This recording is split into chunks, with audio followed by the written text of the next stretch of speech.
You thought I was dead, didn't you? You thought the rich entity killed me. Mr. V can't die.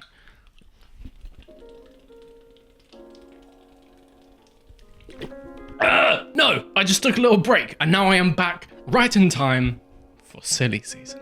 Now, I hear you say, but Mr. V, that's me. There haven't been any driver transfers yet this year. It can't be silly season yet. My sweet summer childs. This is Formula 1. It's always silly season. It's that time of year again when I give you my predictions about the driver lineup for next season. Will I be right? Considering the performance last year, probably not. But I'm not about to let that stop me. I have spent the last year tracking driver form, team politics. I tried to fly a camera drone into Helmut Marko's office in Milton Keynes so I could read his emails. It did not work. I was politely asked to leave. Nevertheless, I have cracked it. I have seen the future. And so, let's take a look through all the seats on the grid and find out which butts are going to be in them next year. Red Bull. Red Bull is in a comfortable position, and they have an incredibly solid lineup at the moment. Or do they? Perez has a contract until the end of 2024, and Max has one until the end of 2028. 2028! That's so many years! Red Bull are miles clear in terms of points, so they don't really need to change anything.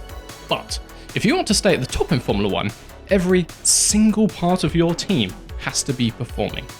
At the start of the year, it looked like Red Bull would just 1-2 every single race, and it also looked like Perez might even pick up quite a few wins along the way, challenging Max for the title.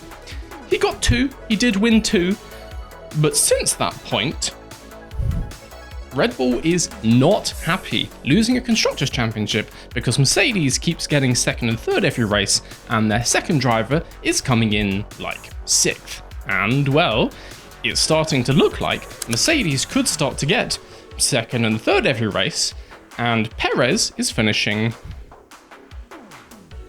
Oh, if Red Bull start to lose their technical advantage and suddenly the fight gets a lot tougher with other teams, the heat is going to be on for Perez. As Perez isn't easily scooping up second places, you know that Horner and Marko are already talking to replacements. Now, if Red Bull was going to drop Perez, they would need to find an upgrade.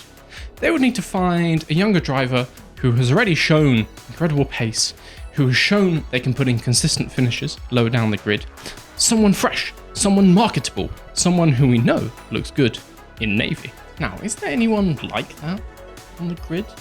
Someone who's showing great promise but just needs the car to prove it? I do know one man. There is one, and his name is... It's not Alex Albon, obviously. They're not going to do that again. Come on, guys. No, it's Lando Norris. Yes, I am predicting a shock late season move, Norris to Red Bull, leaving Perez out on the street. Why would such a committed McLaren driver leave McLaren, and who will take his place? Well, we will find those out later in the video, but for now, Red Bull 2024, Norris, and of course, Max. I mean, it's obviously Max, we don't need to talk about it. Aston Martin. In contrast, not really much to say about this one. This guy's dad owns the team, and this one is never ever going to retire. Clearly, Alonso enjoys driving for Aston, and Aston enjoys when Alonso keeps winning trophies they can decorate their new office with. This man, at 41 years of age, is operating at an S-tier level. There is no one they could replace him with who would do a better job. You would be silly to let go of Alonso. And so they won't. Aston Martin 2024, Alonso drop. Mercedes. Really, there's one big thing to talk about here. So let's leave that for a second. Russell is on a contract with Mercedes until the end of 2024, and yeah, he's going to be there the whole time. This guy is keeping pace with one of the greatest of all time. Toto Wolff really can't ask for more than that. George, safe for 2024. And so, the question we hear every year, will Lewis retire? He doesn't currently have a contract for next year, and there's always rumours about a Ferrari move. To figure out if he's going to leave, we need to look at the reasons Lewis would want to stay in the sport at all. What could be the things keeping Lewis around for another year? 1, to win another championship. Yeah, that's the one. If Lewis was guaranteed an 8th title this year, I'd be pretty confident he would win it and then head off. Or if Mercedes were being comfortably beaten by Ferrari every week, strong chance he would cut his losses and swap. But Mercedes are close. Red Bull obviously have the quickest car right now, but the season is a long time, and so things could look a little different in 2024. In my opinion, that maybe is what's going to keep Lewis Hamilton on the grid, and more specifically, on the grid in a Mercedes. Merc 2024, Russell, Hamilton. Ferrari have a strong and committed, in theory, lineup who are both on contracts until the end of 2024. Let's start with Carlos Sainz. We know he can be quick. Not as quick over a single lap as, say, his teammate, but he's quick. He's also looking a lot less accident prone than 2022 so far, which can only be a massive tick on his scorecard. For now, Ferrari just need a rake to keep bringing in those points in their battle for second, third, fourth. The team, obviously though, has ambitions for more. If and when Ferrari get back to a front of the grid position, like they were at the start of 2022, they're going to need both of their drivers to perform. For now, Carlos the Rake Sainz is safe in the upper mid-table Ferrari, but if the team starts to ask more of him in the future, he needs to make sure he can answer the call. Ferrari now have an exciting young rookie in Formula 2 in the shape of Ollie Behrman, who would be more than happy to take Carlos's seat in the top team if he doesn't perform. And then Leclerc. Chuck Mr. Ferrari Lachaise. Leclerc loves Ferrari and is deeply committed with staying with them for years to come. Right? Look into his eyes. Look into his eyes and tell me that's still true. In his current form, Leclerc looks like he might be top 1 when it comes to qualifying pace, which normally puts you in a pretty good stead to win the race, if you have a car and team to do it with. Worth noting, he's not exactly top 1 when it comes to not crashing, but that's another story. It's hard to believe that Leclerc hasn't been thinking about his options outside of Ferrari recently. He may well have the talent to win a championship, but does he have a team that can get him there? He's been let down by Ferrari time and time again. It would be easy to develop a feeling that you're being held back. In a timeline where a seat opens up at another top team, let's say an Alonso or Hamilton retirement, does Leclerc hand in his CV? Hell yes! Charles, please! Please go to a team that helps you win a race, please! However, this is not one of those timelines, at least not for 2024. No Hamilton swap, no salvation for Leclerc. It's another year of luxury Italian suffering. TM. Ferrari 2024, Sainz, Leclerc. Alpine. This lineup is pretty decent, not gonna lie.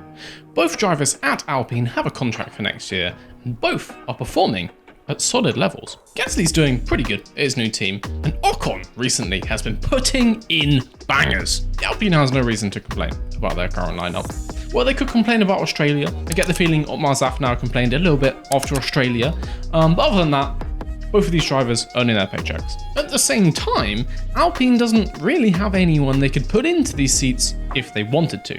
I don't think there's any other drivers on the grid who would want an Alpine drive next year, and there's not really anyone in the team's academy who is ready to make the step up into Formula 1. A season is a long time though. If either of these two start to put in some howlers, and if Doohan or Martin start to really perform in Formula 2, maybe at the end of the year we could start having the discussion about a swap. Or Alpine might continue their recent trend of having insanely unpredictable moves into and out of, and also almost into, but then very much not into, their team. Maybe we'll see something weird like, I don't know, Schumacher to Alpine? No, that's far too silly. I don't like that at all. Ah! What is that? Get that off the screen. No. For now, I can't see any change on the horizon at Alpine. Alpine 2024, Gasly, Ocon. McLaren have the youngest current lineup on the grid, and in theory, they have them locked in for a while. Piastri is on a contract until at least the end of 2024, and Norris, in theory, is there until the end of 2025. But, as I've already predicted, that contract is going in the shredder. Lando has done his fair share at McLaren. This is his 5th season in Papaya, and in that time, he's given the team a pole, he's been consistently quick, and he almost even won a couple races back in 2021.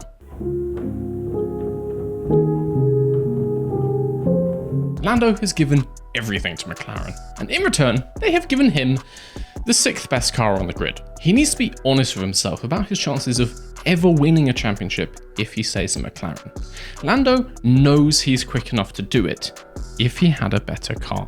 And so, if an opportunity does come up at Red Bull, Lando, mate, you gotta dump McLaren, please. Norris, he's off. But, silver lining for McLaren, they do still have Piastri. The rookie has jumped in the car and immediately started performing pretty great, not gonna lie. I can't see any way that McLaren could be unhappy with a rookie who's already outqualified Norris once and is looking like he might make that a regular thing. And obviously from the other side, Piastri did make quite a big commitment when he did the big shun on Alpine and went to McLaren instead. You'd imagine he's pretty locked in, considering both sides seem to want Oscar to be in that seat. Can't see any reason he'd be out of it. And so, who joins Oscar in orange in 2024? They need someone quick. They need someone reliable. They need someone with goddamn bleached blonde hair. I know just the man. And his name is Alex Albon!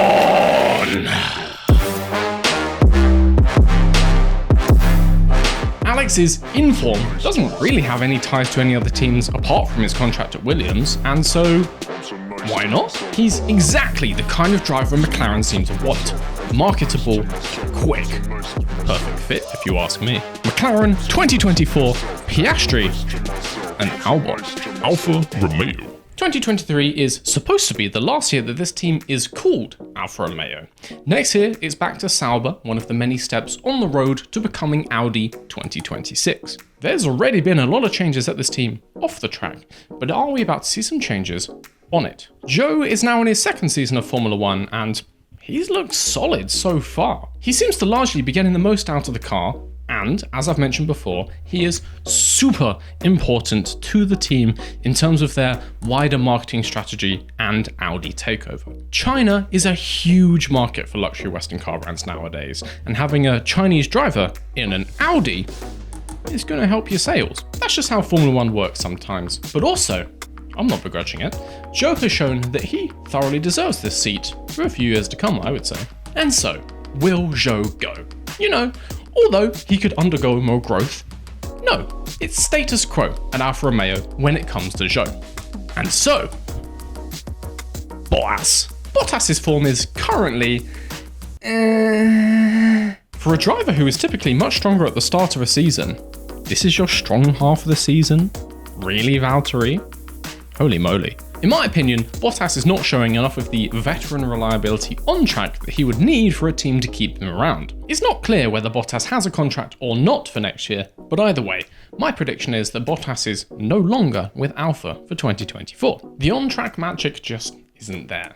And at the same time, we've seen a lot more of Valtteri promoting himself in his off-track capacity in this last season. He's got his own gym brand now, and I'm pretty sure I saw a post about him launching like a pizza truck in Finland. Yeah, there he is, look. Would you start a pizza truck if you knew you're going to be a full-time F1 driver next year? Kind of seems like a retirement plan to me. No, I'm predicting Bottas is out, but that raises the question, who's in? There is a certain Sauber Junior driver who I've known to be a fan of from time to time, Théo Pourchaire, but on the other hand, Perez is free now, and he would be extremely valuable to the team to help them develop their car towards a strong launch in 2026 with Audi. Who do they choose? A promising rookie who may well win Formula 2 this year and has been a devoted Sauber rookie for 4 years now, or an ex-Red Bull driver? My heart says Pourchaire, but Sauber in 2024, Zhou and Perez. Sorry, Teo, it's off to WEC or some shit with you. I hope I'm wrong. Really, honestly, I do. But at the same time, I'm never wrong. These predictions are 100% accurate, as you know. Haas. Haas F1, also known as the reason Gene Haas takes so many anxiety meds, actually has a pretty solid lineup this year, it seems. I was skeptical of Hülkenberg coming back in, but it seems the guy can still drive. When Hülkenberg came in, it was reported he joined on a multi-year deal. And if he continues to drive this season like he has done so far, there would be absolutely no reason for Haas to drop him. Better get prepared to keep adding to the races without a podium stat, Nico, because Haas sure as hell isn't getting you there, but a race is a race, I guess. In the other seat at Haas, we currently have Magnussen, whose current contract is believed to run out at the end of this season. Magnussen put in a good shift in 2022, thoroughly destroying all of Mick Schumacher's hopes and dreams in the process, but so far this season he has been a little bit outshined by Hülkenberg. Nevertheless, I believe that Magnussen is still doing everything that Gunther Steiner asks of him, which, to be precise, is not Fox Smash My Door and not Fox Smash My Car, which clearly Schumacher chose not to listen to. Sorry, okay, that's enough Schumacher slander for a video he's not even in. Magnussen is driving consistently enough, and at the same time, there aren't really any other strong contenders to take that seat if he was out of it, particularly because Steiner's made it very clear he doesn't want any more rookies anytime soon. Haas in 2024, Magnussen, Hülkenberg. Alfa Tauri. AT's lineup is a bit of a weird one. Firstly, Tsunoda is driving decently. I'm not personally sold on the whole diamond in the rough label that people like to give him. For me, he's just very mid-table. He deserves a seat in Formula 1, don't get me wrong, but does he deserve a seat at a top team? No. In my opinion, in current form, the list of drivers in mediocre teams who are outshining is too long for Yuki to be considered for a promotion. In a season, maybe two, maybe, but currently he is a very AlphaTauri level driver. Not an insult, kind of an insult, now I hear it back, let's move on. The much bigger story at AlphaTauri seems to be Nick. Now, Nick's numbers don't look too bad. He's got 0 points, which I guess that one looks kind of bad, but considering he's not exactly being blown out the water by Yuki's 2, he's also out-qualified Tsunoda twice already, giving a 6-2 qualifying head-to-head, which is not bad going up against someone in their 3rd season. So like, what gives? The problem lies with the little things. Nick just seems a little too prone for an oopsie-whoopsie. That is the technical term. He seems to find himself spinning off a few too many times, grazing some barriers, qualifying 19th every single race. That's not a good idea. All this kind of adds up to the fact that he hasn't really shown any flashes of anything good at all. It's a tough one for AlphaTauri, honestly. It doesn't look like Nick is going to turn into a superstar anytime soon. Do they cut their losses? The thing is, if they fire him and get another rookie, could just be the same problem again. The alternative, obviously, is they stick it out with Nick and hope that he develops some consistency and some pace to go with it. Or there is a third option. I feel like we should cover this quickly, as it is sort of the elephant in the room at AlphaTauri. Red Bull has Ricciardo. They already have him, already signed on a contract, doing not that much. However, the way I see it is, Red Bull kind of knew they were going to have Ricciardo from about the middle of last season when McLaren dropped him and said they were going to take Piastri. They knew they were going to have Ricciardo, I would say, before they took De Vries. So why did they take De Vries and not just put Ricciardo in that car? It's because Ricciardo is slow as balls now. And it's not a particularly Red Bull thing to do to take someone who's struggling and build them back up. Red Bull is the one who does the crushing. They take you at your peak and they crush you down. I just don't see them sticking him in the car to effectively take a chance on Ricciardo. It's not a very Red Bull thing to do. I think we can put the Ricciardo discussion to bed. If he was going to be in the car, he would already be in the car. And so that leaves us with 2 options, Nick or a rookie. Looking at Red Bull's track record, which you wouldn't exactly call patient, the most likely thing is a De Vries drop at the end of the season. Or actually, saying that, the most likely thing is they'll keep him to next season, but then he'll do 6 races and then they'll fire him mid-season. Really twist the knife. Yeah, that sounds pretty Red Bull, doesn't it? 2024, De Vries, asterisk, 4-6 races, and then Iwasa. On the other side of the garage, while I'm not exactly a ticket holder for the Tsunoda hype train, I do think he's doing a decent job. He's certainly getting quite a lot out of this pile of trashmobile. No reason to drop him. AlphaTauri, 2024, Tsunoda and De Vries. Temporarily. Williams. I've already predicted an Albon promotion, so we need to find someone to fill that slot. But first, Sargent. What can I say about Sargent?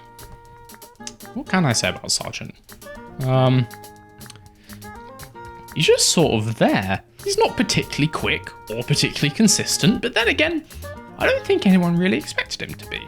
He's not particularly accident prone, definitely not as much as other rookies have been recently.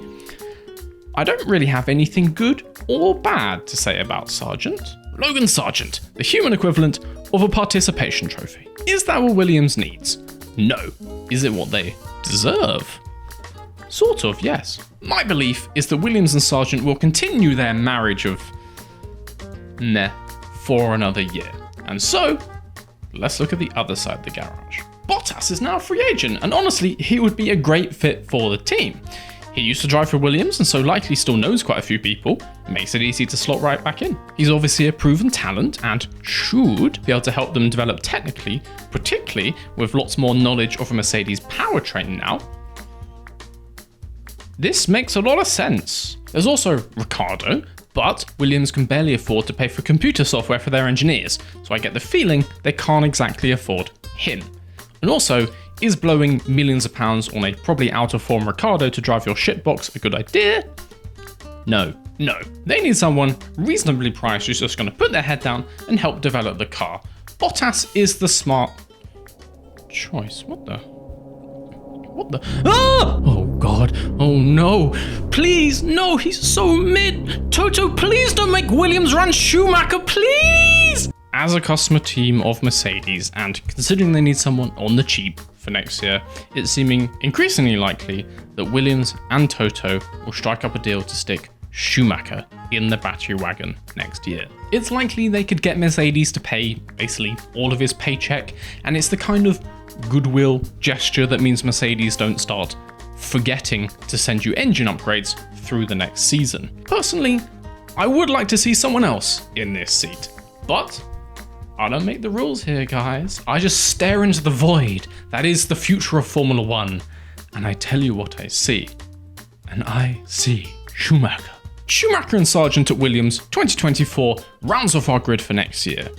And that means that if all of this, or even just any of this, comes true, we're in for a pretty wild, silly season. There is always the chance that there's just no changes at all. But the most important thing to remember is that Formula One is almost always impossible to predict. Whatever silly thing you think is going to happen, it's always more silly than that. And that is the only rule of Formula One. At the end of the season, I will be back to review how many of these I got right, 20, and how many I got wrong, 0. But in the meantime, stick around the channel a bit. We've got heaps of F1 garbage. Like the video if you liked it, and subscribe if you'd like to see more. I'll be back soon with more high concept F1 discussion green screen masterpieces. But in the meantime, I'll see you guys later.